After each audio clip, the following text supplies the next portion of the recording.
गेले काही दिवस जिल्ह्यासह धरण पाणलोट क्षेत्रात होत असलेल्या मुसळधार पावसामुळे शिरोळ तालुक्यातील कृष्णा पंचगंगा नदीच्या पाणी पातळीत झपाट्याने वाढ होते। यामुळे नरसेवाडी येथील श्री दत्त मंदिरात मंगळवारी पहाटेच्या दरम्यान यावर्षीचा पहिला दक्षिण द्वार सोहळा होण्याची शक्यता आहे। दरम्यान सोमवारी सकाळी कृष्णेचं पाणी मंदिर परिसरात शिरलं। सायंकाळी ते मंदिराच्या पायरीजवळ पोहोचले।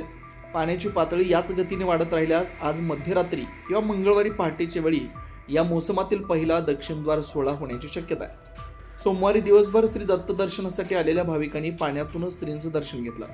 दक्षिणद्वार सोहळ्याची शक्यता व भाविकांची पवित्र स्नान पर्वणीसाठी होणारी गर्दी लक्षात घेऊन श्री दत्त देवस्थान समितीनं भाविकांच्या सुरक्षिततेसाठी आवश्यक त्या सर्व सुरक्षा उपाययोजना सज्ज ठेवल्या।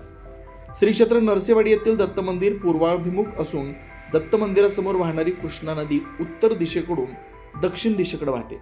जेव्हा कृष्णा नदीचं पाणी वाढतं तेव्हा ते पाणी मुख्य मंदिराच्या उत्तर द्वारातून मुख्य गाभाऱ्यात प्रवेश करून श्रींच्या मनोहर पादुकांना स्पर्श करून मंदिराच्या दक्षिण द्वारातून बाहेर पडतात। यालाच दक्षिण द्वार सोहळा असं म्हणतात। एकंदरीत श्री कृष्णमाईचं पाणी उत्तर द्वारातून देवांच्या पादुकावरून वाहत दक्षिण द्वारातून विपुल प्रमाणात बाहेर पडत असताना त्यात पवित्र स्नान करण्यासाठी भाविक दक्षिणद्वार सोहळ्याची प्रतीक्षा करतात।